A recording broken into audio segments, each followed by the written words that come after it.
Hello everyone, I am Akash Gaur. Welcome back to यूएनडेड medical lecture. नया topic discuss करेंगे haematopoiesis. RBC, WBC, platelet कैसे बनती है, न्यूट्रोफिल कैसे बनती है, ओस्नोफिल कैसे बनती है, पूरी डिटेल से हिंदी इंग्लिश लैंग्वेज में स्टार्टिंग से एंड तक समझाऊंगा। सभी स्टूडेंट के लिए इंपॉर्टेंट है, चाहे वो नर्सिंग से लेकर एमबीबीएस तक हो। पूरा लेवल से मैं लो लेवल से हाई लेवल तक पूरा एक्सप्लेन करूंगा, ताकि आप नर्सिंग को भी काम आएगा। हर एक फील्ड में हर एक स्टूडेंट को ये टॉपिक काम में आने वाला है। स्टार्ट करते हैं। हिमेटोपोइटिक क्या होता है, हिमेटोपोइसिस क्या होता है, देखना। हिमेटोपोइटिक या haemopoiesis word derive from the two word, दो वर्ड से निकल के आया है हिमोपोइसिस। ठीक है, हिमोपोइसिस शब्द जो है दो शब्दों से मिलकर बना है। पहला जो वर्ड है यहाँ पे सबसे फर्स्ट वर्ड जो लिया गया है हीमो, एक है हीमो और एक है पोइसिस। हीमो का मतलब होता है ब्लड सेल्स, यानी कि इसमें डब्ल्यूबीसीज भी आ गई, आरबीसीज भी आ गए, आपकी प्लेटिलेट्स भी आ गई, सारी सेल्स वहाँ पे आ गई है। पोइसिस का मतलब होता है फॉर्मेशन या बनना। जहाँ जहाँ मैंने आपको हमेशा एक वर्ड क्लियर करा है, जहाँ जहाँ आपको पोइसिस शब्द का इस्तेमाल होता है, पोइसिस का मतलब होता है कि बनने की प्रोसेस हो रही है, वहाँ पे नई चीज़ों के बन रहा है। तो हीमो मतलब ब्लड और पोइसिस मतलब सेल। हीमोपोइसिस रक्त कोशिकाओं का बनना, उसे ही हम हिमेटोपोइटिक या हिमोपोइसिस कहते हैं। देखिएगा, हीमोस्टैसिस अलग होता है। अब हीमोस्टैसिस और हिमोपोइसिस मतलब बड़ा सिमिलर वर्ड लगता है, बट दोनों में जमीन आसमान का अंतर है। हीमोस्टैसिस का मतलब होता है बॉडी में बहुत सारी प्रोसेस को मैनेज करना, वो हम लोग बाद में पढ़ेंगे। हिमोपोइसिस हम लोग डिटेल से पढ़ेंगे। हिमेटोपोइसिस या हिमोपोइसिस। हिमेटोपोइसिस या हीमोपोइसिस, जो भी मैं वर्ड बोलूंगा आप एक ही मतलब है। Haematopoiesis means formation and development of blood cell, यानी कि हिमेटोपोइसिस शब्द का अर्थ होता है कि रक्त कोशिकाओं का बनना एवं विकसित होना। मतलब इसमें आपकी जो सेल्स है आरबीसी, डब्ल्यूबीसी, प्लेटिलेट, ये बनेगी भी सही, फॉर्मेशन भी होगी और इनका डेवलपमेंट भी होगा। उसी प्रोसेस को हम लोग मतलब जन्म लिया एक कोशिका से, जन्म लेकर से जब तक वो मरेगी तब तक पूरी प्रोसेस हिमेटोपोइसिस के अंदर या हिमोपोइसिस के अंदर चलती है। आगे बढ़ता हूं। All blood cell derive from the haematopoietic stem cell. अब यहाँ पे एक शब्द का इस्तेमाल किया गया है, इस शब्द को समझिएगा। हमारे शरीर में एक कोशिका होती है जिसे हिमेटोपोइटिक स्टेम सेल कहते हैं। सभी रक्त कोशिकाओं का निर्माण जो होता है हिमेटोपोइटिक स्टेम कोशिका से ही होता है। मतलब जैसे बोलते हैं ना, हर बच्चे का जन्म अपनी माँ से ही होता है, इसी प्रकार से हर एक कोशिकाएं जो रहती है उनको बनाने वाली उनकी जो माँ होती है, मदर होती है, उसका नाम होता है haematopoietic stem cell. Stem cell भी आप कह सकते हो, हिमेटोपोइटिक स्टेम सेल्स भी आप कह सकते हो। यही कोशिकाएं आपकी कोशिकाओं को बनाती है, आरबीसी, डब्ल्यूबीसी, प्लेटलेट। थोड़ा सा हम लोग स्टेम सेल के बारे में समझेंगे, फिर हम आरबीसी की इरिथ्रोपोइसिस, ल्यूकोपोइसिस के बारे में डिस्कस करेंगे। इंपॉर्टेंट पॉइंट वही स्टेम सेल के बारे में हम लोग स्टडी करने वाले हैं यहाँ पे। स्टेम सेल या haematopoiesis means formation of blood cellular component. रक्त कोशिकाओं के बनने की प्रक्रिया को हिमेटोपोइसिस कहते हैं, हमने पढ़ लिया है। All cell are derive from haematopoietic stem cell. मैंने यहाँ पे बोला है ऑल सेल, यानी कि सभी कोशिकाएं कहाँ से डिराइव होती है। रक्त की समस्त कोशिकाओं का निर्माण विशेष प्रकार की कोशिका के द्वारा होता है, जिसे हिमेटोपोइटिक स्टेम कोशिका कहते हैं। ठीक है, main function of hematopoietic stem cell is that it help to formation of many blood cells as WBC, RBC और यहाँ पे प्लेटिलेट। ठीक है, हिमेटोपोइटिक स्टेम कोशिका मुख्य कार्य होता है कई प्रकार की कोशिकाओं जैसे कि श्वेत रक्त कणिका, लाल रक्त कणिका आदि को बनाने का होता है। यहाँ पे आप एक डायग्राम देखिएगा। हमारी स्टेम सेल है, देखिएगा जब बच्चा माँ के भ्रूण में होता है, फीटस लाइफ में होता है, जब बच्चा बनता है 1 हफ्ते का, 2 हफ्ते का, तब वहाँ पे स्टार्ट होती है स्टेम सेल बनना। स्टेम सेल बनती है। ये स्टेम सेल क्या करती है, एक स्टेम सेल बनेगी, एक स्टेम सेल बनी और उस एक स्टेम सेल ने 10 स्टेम सेल बना दी, और 10 स्टेम सेल बना के जो एक स्टेम सेल बची थी उस स्टेम सेल में स्पेशलाइज्ड सेल में बदल गई, जैसे नर्व सेल में बदल गई, आरबीसीज में बदल गई, प्लेटिलेट में बदल गई, और भी सेल्स वो बना लेती है। Stem cell maintain its population in body. मतलब क्या होगा, अब मान लीजिए, देखो समझो मेरी बात को, अगर एक स्टेम सेल है, ये stem cell RBC WBC platelet बना ली, बदल गई, फिर और स्टेम सेल कहाँ से आएगी, तो वो स्टेम सेल आएगी इसी स्टेम सेल से। एक स्टेम सेल अपने जैसे बच्चे पैदा करती है, साथ में अपने आप का शरीर तोड़ के दूसरी कोशिकाओं में भी बदलती है। ठीक है, दो काम कर रही है, एक तो खुद की पॉपुलेशन को भी मेंटेन कर रही है, मोर स्टेम सेल भी बना रही है, साथ में जब बच्चे देने के बाद वो फिर अपने शरीर को तोड़ देती है दूसरे भागों में। फिर ये जो कोशिकाएं बनी स्टेम सेल, ये भी ऐसे ही करेगी, इनके जैसी और 10 बना लेगी और अपने आप को दूसरे सेल में बदल देगी। इस प्रकार से आपकी फॉर्मेशन कंटिन्यूसली स्टेम सेल्स की चलती रहती है। क्लियर है, किसी को डाउट नहीं होना चाहिए स्टेम सेल से रिलेटेड। आगे बढ़ता हूं मैं, अब यहां से आपको समझना है। ठीक है, ये लाइन समझेगा, this stem cell start the formation during the embryonic stage 3 week of yolk sac. This type of stem cell are called embryonic stem cell. Embryonic stem cell क्या है? स्टेम सेल भ्रूण अवस्था में 3 हफ्ते में बनना चालू हो जाती है। मतलब बच्चे में जब बच्चा 3 हफ्ते का होता है, जब बच्चा 3 हफ्ते का होता है तब बनना चालू हो जाती है। और इस प्रकार की स्टेम कोशिका भ्रूण स्टेम कोशिका या फिर एम्ब्रियोनिक स्टेम कोशिका कहलाती है। एम्ब्रियोनिक सबसे पहले बच्चे में 3 हफ्ते का बनेगा, तब स्टेम सेल जो सेल्स बनना स्टार्ट होती है वो भ्रूण में होती है। नेक्स्ट फिर क्या होता है, अराउंड 3 मंथ, अब जब बच्चा 3 महीने का होता है तो stem cell migrate to the liver and start haematopoiesis in liver. अब बच्चा 3 हफ्ते का होता है, 3 महीने का होता है, तब यह कोशिकाएं लीवर में चली जाती है और वहां पर दूसरी कोशिकाओं का निर्माण करती है। यह क्वेश्चन भी पूछा जाता है कि बच्चों में 3 महीने के बच्चों में जो ब्लड सेल है वो कहाँ बनती है? बोन मेरो में नहीं बनती है, वो बनती है लीवर के अंदर। तब बोन मेरो डेवलप ही नहीं हुआ होता है पेशेंट बच्चे का। ठीक है, तो इतना क्लियर है कि भैया 3 हफ्ते का जब होगा तो एम्ब्रियो में बनेगी, 3 महीने का होगा तो यहाँ बनेगी। उसके बाद आफ्टर 4 मंथ जब बच्चा 4 महीने का हो जाएगा तब स्टेम सेल स्प्लीन में चली जाती है एंड लिम्फ नोड में चली जाती है। जब बच्चा 4 महीने का होता है कोशिका स्प्लीन और लिम्फ नोड में चली जाती है। अब 4 महीने से जैसे बच्चा 5 महीने का होता है बोन मेरो में चली जाती है और पूरा जीवन काल जो स्टेम सेल है वो अपने सेल्स की फॉर्मेशन करती है आरबीसी डब्ल्यूबीसी प्लेटलेट की। कहाँ पर? हमारे बोन मेरो के अंदर, रेड बोन मेरो के अंदर, लाल अस्थि मज्जा के अंदर। क्लियर है? तो ये पॉइंट याद रखना, आप चाहो तो एक स्क्रीनशॉट ले लीजिए, आपको समझ में आ जाएगा। आगे बढ़ता हूं। वैसे अगर डीएमएलटी बीएमएलटी स्टूडेंट हो तो उनके लिए तो स्पेशल कोर्स है, डिस्क्रिप्शन में लिंक है, कमेंट बॉक्स में लिंक है, चेक कर लेना। आइए देखते हैं इसका एक बेसिक सा स्ट्रक्चर, उसके बाद ही हम लोग आगे बढ़ेंगे। मैं आपको डिटेल से इसके बाद में देखिएगा। सबसे पहले जो है multi potential haematopoietic stem cell. Multi potential मतलब उसके अंदर ऐसी पोटेंशियल है, ऐसी शक्ति है कि वो बहुत सारी कोशिकाओं का निर्माण आसानी से कर सकती है, जिसे स्टेम सेल्स कहते हैं। ठीक है, हिमोसाइटोब्लास्ट भी उसे कह सकते हैं। ठीक है, इसके बाद क्या होता है, यहाँ पे ये जो सेल है हिमेटोपोइटिक स्टेम सेल, ये 2 कोशिकाएं बनाती है। समझिएगा गाइस बहुत अच्छे से, 2 कोशिकाएं बनाती है। पहली है हमारी यहाँ पर कॉमन माइलोइड प्रोजिनेटर यानी कि माइलोइड सेल, और common lymphoid progenitor. Lymphoid cell lymphocyte वगैरह बनाएगी, और जो कॉमन माइलोइड प्रोजिनेटर सेल है या माइलोइड सेल है, ये आपकी आरबीसी भी बनाएगी, डब्ल्यूबीसी भी बनाएगी, प्लेटिलेट भी बनाएगी, न्यूट्रोफिल भी बनाएगी, यूसिनोफिल भी बनाएगी। ये सारी चीजें कौन बनाती है? Progenitor cell. इसके बारे में ज्यादा डिटेल से आपको समझना होगा। ये आएगा ल्यूकोपोइसिस के अंदर डब्ल्यूबीसी, इरिथ्रोपोइसिस के अंदर आरबीसीस, और थ्रोम्बोपोइसिस के अंदर आएगा आपका प्लेटिलेट। क्लियर है? यहाँ पे मैं इसको थोड़ा सा और आपको यहाँ पे इसको जूम करता हूँ, ये आ गया।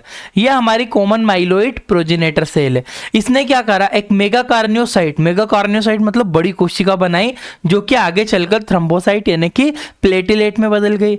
इसी ने यहाँ पर इरिथ्रोसाइट बनाई। इरिथ्रोसाइट बनने में भी बहुत समय लगता है, मैं आगे एक्सप्लेन करूंगा। मस्ट कोशिका बनाएगी, साथ में इसमें माइलोब्लास्ट एक कोशिका बनाती है। यहां पर देखिएगा ये रही आपकी माइलोब्लास्ट कोशिकाएं। यही माइलोब्लास्ट कोशिकाएं आगे चलकर आपकी बेजोफिल बनेगी, यही कोशिका आपकी न्यूट्रोफिल बनेगी, ये आपकी योस्नोफिल भी बनती है, यही कोशिका आपकी मोनोसाइट बनती है और आगे चल के यही कोशिकाएं आपकी मैक्रोफेजेस में बदल जाती है। ठीक है, तो ये सारी कोशिकाओं का निर्माण आपको डिटेल से समझना पड़ेगा, जो मैं आपको बताऊंगा आगे। ठीक है, तो ये बेसिक सा फंडा है इसमें कि भैया हमारी हिमेटोपोइटिक स्टेम कोशिका होती है।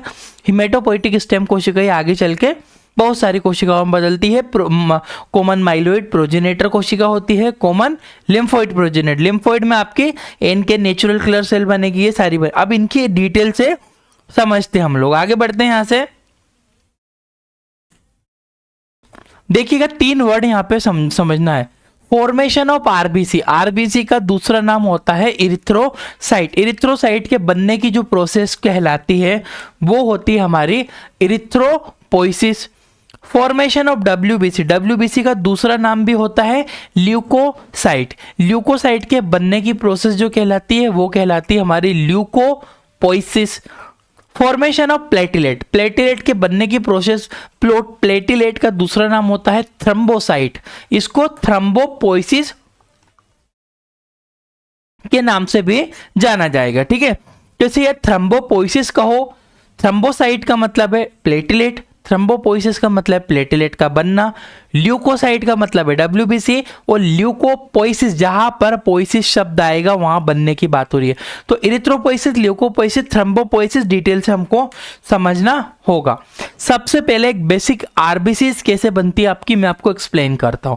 देखिएगा इरिथ्रोपोइसिस इसे कहते हैं, इसमें टोटल 6 स्टेप होती है। 6 स्टेप आपको माइंड में याद रखना होता है। कौन कौन से?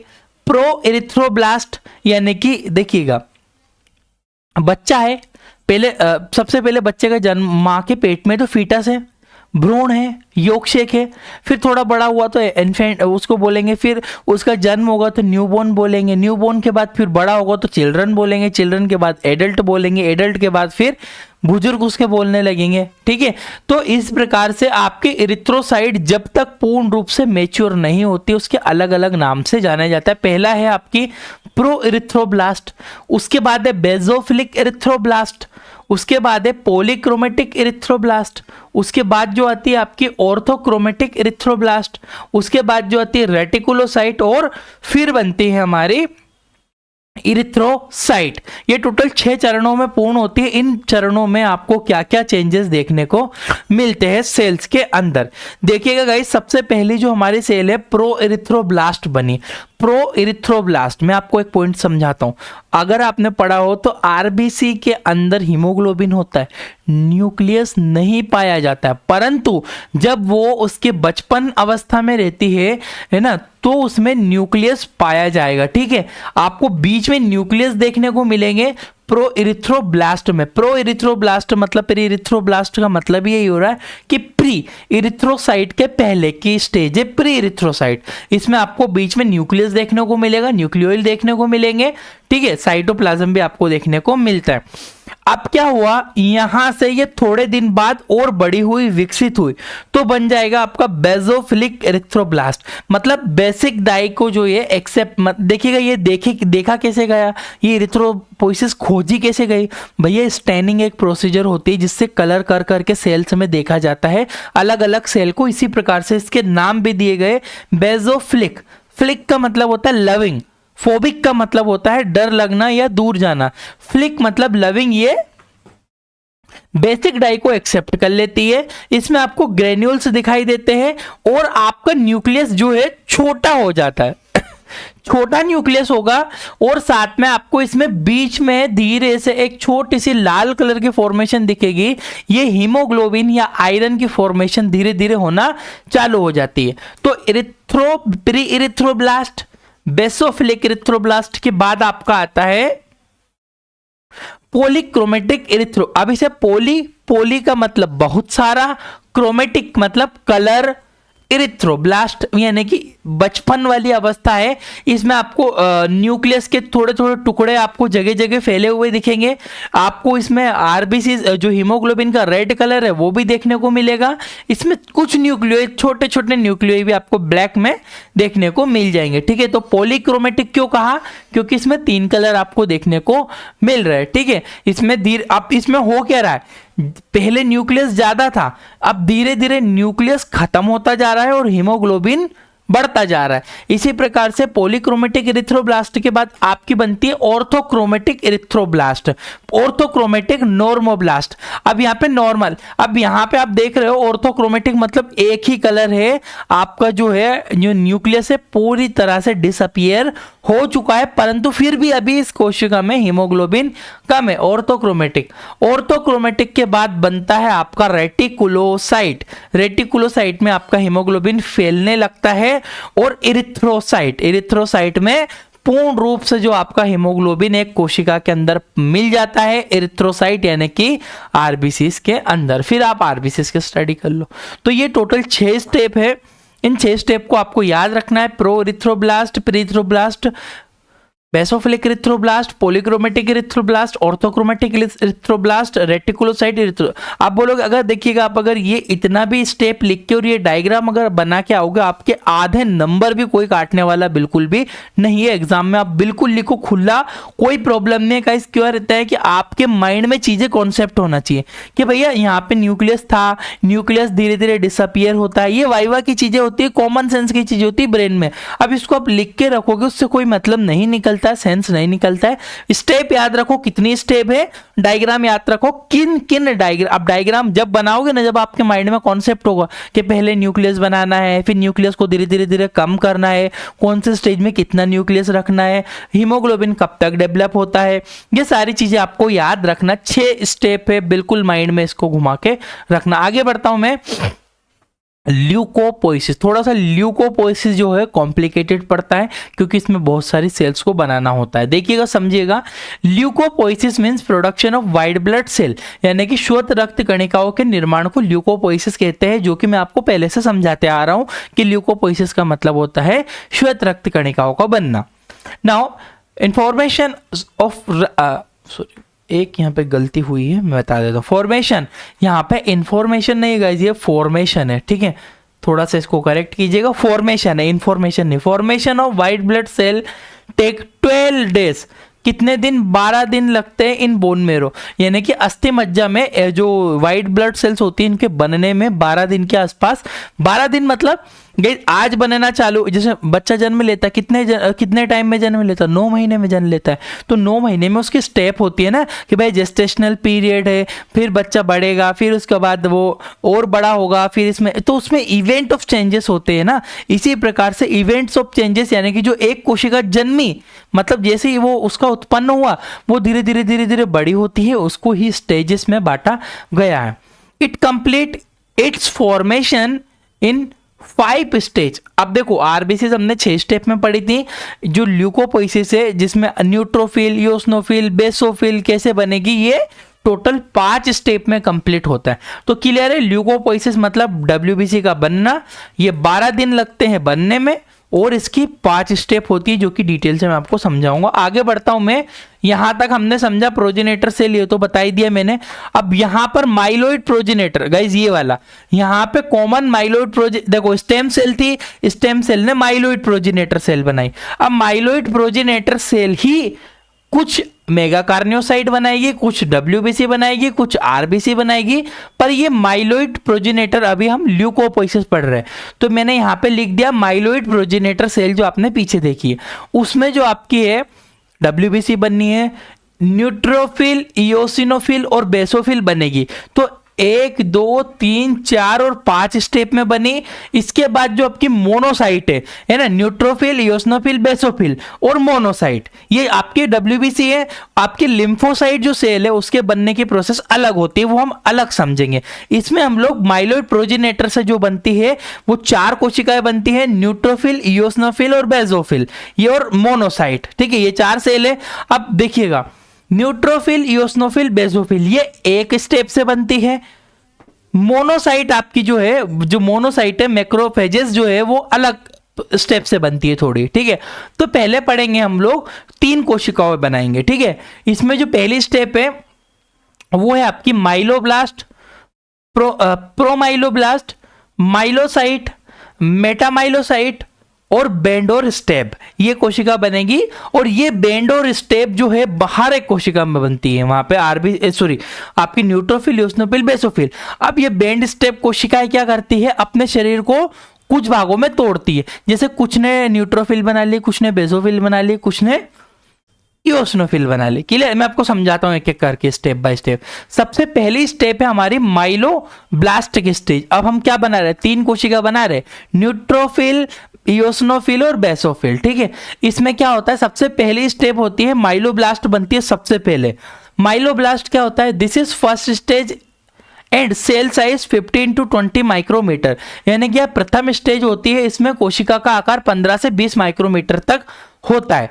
और इसमें एक लाइन और पढ़ के डायग्राम बताता हूं। It's nucleus is very large and present 1 to 5 न्यूक्लियोइल, यानी कि इसका जो न्यूक्लियस है बड़ा होता है और न्यूक्लियोइल इसमें 1 से 5 तक हो सकते हैं। मैं थोड़ा सा डायग्राम को जूम करता हूं।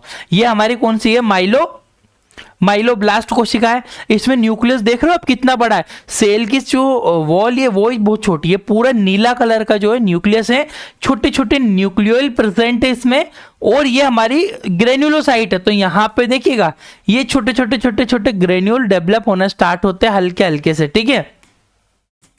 और आरेट, ठीक है। न्यूक्लियोइल होता है आपका, न्यूक्लियस होता है। तो आपको इतना ही याद रखना, माइलोब्लास्ट सबसे पहली स्टेज होती है। ये जो होती है इसमें 15 से 20 माइक्रोमीटर तक साइज होता है कोशिका का, और न्यूक्लियस जो है बड़ा होता है। फिर क्या हुआ, दूसरी स्टेज में क्या हुआ, सेल साइज डिक्रीज, जो कोशिका का आकार है वो छोटा हो गया, 15 से 18 माइक्रोमीटर। कोशिका का आकार कम हो जाता है 15 से 18 माइक्रोमीटर तक। Nucleus found round shape. अब देखो न्यूक्लियस कैसा हो गया आपका, गोल हो गया, और कोशिका छोटी हो गई है ना, ये सेल साइज बढ़ गई, कोशिका अंदर से छोटी हो गई। यहां पे आपकी प्राइमरी एजियोरोफिल ये ग्रेन्यूल्स जो है छोटे छोटे दिखने लगते हैं, क्योंकि न्यूट्रोफिल, इओसिनोफिल और बेसोफिल ग्रेन्युलोसाइट कोशिका है, इनमें ग्रेन्यूल्स पाए जाते हैं, तो ग्रेन्यूल देखने को मिलेंगे, है ना। तो क्या हुआ, प्रोमाइलोसाइट में न्यूक्लियस फाउंड राउंडेड शेप और सम ग्रेन्यूल फाउंड इन साइटोप्लाज्म में आपके छोटे छोटे ग्रेन्यूल्स आपको देखने को मिल जाएंगे। न्यूक्लियस साइटोप्लाज्म में आपका, न्यूक्लियस के बाहर ये सारी चीजें आपको देखने को मिले। आगे बढ़ता हूं तीसरी स्टेप में। तीसरी स्टेप में क्या हुआ, जो साइज है डिक्रीज, साइज धीरे धीरे आप देख पा रहे हो छोटी हो रही है। पहले साइज बड़ी थी और अभी छोटी हो रही है। माइक्रोमीटर 14 से 16 माइक्रोमीटर तक आकार इसका और छोटा हो जाता है, ग्रेन्यूल बड़े हो जाते हैं। न्यूक्लियस फाउंड राउंडेड, बिल्कुल न्यूक्लियस आपको गोल ही देखने को मिलता है, राउंडेड देखने को मिलेगा। All granules visible properly. अब मैंने यहाँ पे लिख दिया कि भाई जो ग्रेन्यूल्स है आपको दिख रहे प्रॉपरली, जब माइक्रोस्कोपिक इमेज है, माइक्रोस्कोप में आप देखते हो तो इसी तरह से आपको आपकी माइलोसाइट सेल देखने को मिलती है, ठीक है। 3 स्टेप हुई। चौथी स्टेप में क्या बनेगा, मेटामाइलोसाइट। मेटामाइलोसाइट में साइज डिक्रीज, धीरे धीरे साइज और छोटी होती जा रही है। देखिएगा कैसे आ गई, आपको बिल्कुल सिकुड़ गई अंदर से, है ना। और न्यूक्लियस फाउंड किडनी शेप। अब मेटामाइलोसाइट में जो आपका है न्यूक्लियस बिल्कुल किडनी शेप में देखने को आपको मिलता है, बिल्कुल किडनी शेप का न्यूक्लियस आपका हो जाता है। और यहाँ पर ग्रेन्यूल्स जो है डेवलप हो जाते हैं पूरी तरह से, granules develop and visible properly. जो ग्रेन्यूल्स है पूर्ण रूप से विकसित हो जाते हैं, देखने को मिलते हैं। अब आती है लास्ट 5वीं स्टेप हमारी, वो होती है बेंड और स्टेप। बेंड मतलब देखो मुड़ी हुई सेल है, सेल साइज डिक्रीज 10 माइक्रोमीटर तक पहुंच जाती है और छोटी हो जाती है। This cell convert into different white blood cell. अब जो बेंड और स्टेप सेल बनी है, ये तो एक सेल बनाई है, ऐसी हजारों सेल एक साथ में बनती है, हजारों सेल, लाखों सेल बनती है एक साथ में, है ना। वो अपने आप अपने अकॉर्डिंगली कन्वर्ट होती है। तो लास्ट में बेंड और स्टेप कोशिका बनती है। ये बेंड और स्टेप सेल्स क्या करेगी, कुछ बेंड और स्टेप सेल न्यूट्रोफिल बन गई, कुछ में बेसोफिल बन गई, कुछ में इओसिनोफिल बन गई, मतलब अपने शरीर को तोड़ देती है अलग अलग भागों में। इसी प्रकार से आपकी न्यूट्रोफिल, इओसिनोफिल और बेसोफिल बनती है। शरीर में सबसे ज्यादा मात्रा में पाई जाने वाली सेल होती है न्यूट्रोफिल, व्हाइट ब्लड सेल्स की बात कर रहा हूं मैं, ठीक है। तो इतना क्लियर है आपको। ये टोटल 5 स्टेप बताइए। सेल की साइज धीरे धीरे छोटी होगी, न्यूक्लियस छोटा होगा, राउंड से किडनी शेप में बदल जाएगा, फिर वहां पे हमारी सेल की फॉर्मेशन होती है। आप देखो यहाँ तक पढ़ा, बेंड स्टेप के बाद बन गई न्यूट्रोफिल, इओसिनोफिल, बेसोफिल। कुछ ने न्यूट्रो बनाई, कुछ ने बेसो और कुछ ने इओसिनो। इसी प्रकार से आपकी मोनोसाइट बनेगी। मोनोसाइट में सेम प्रोसेस चलती है, मोनोब्लास्ट बनता है, प्रोमोनोसाइट बनता है और मोनोसाइट बन जाती है। मोनोसाइट के यहाँ पे आपको देख पा रहे हो इसमें, और इसमें ग्रेन्यूल नहीं होते हैं। याद रखिएगा, जो ये एक ग्रेन्युलोसाइट है, ये ग्रेन्युलोसाइट है। इसके बाद हमारी लिम्फोसाइट बनती है। लिम्फोसाइट की सेम प्रोसेस चलती है, वहां पे सेम रिपीट होके वो लिम्फोसाइट में बदल जाती है। लिम्फोसाइट को नेक्स्ट वीडियो में मैं क्लियर करूंगा। डिस्क्रिप्शन कमेंट बॉक्स में लिंक है हमारी application Indian lab technician lecture. Lab technician student के लिए वहां पे हम लोग कोर्स देते हैं, BMLT DMLT का कोर्स है। कंप्लीट डिटेल से इसमें सारी चीजें सीखने को मिल जाएगी आपको। जरूर परचेस कीजिए, बहुत कुछ आपको सीखने को मिलेगा। डिस्क्रिप्शन कमेंट बॉक्स में लिंक है, वहीं से जाइएगा। Thank you for watching guys.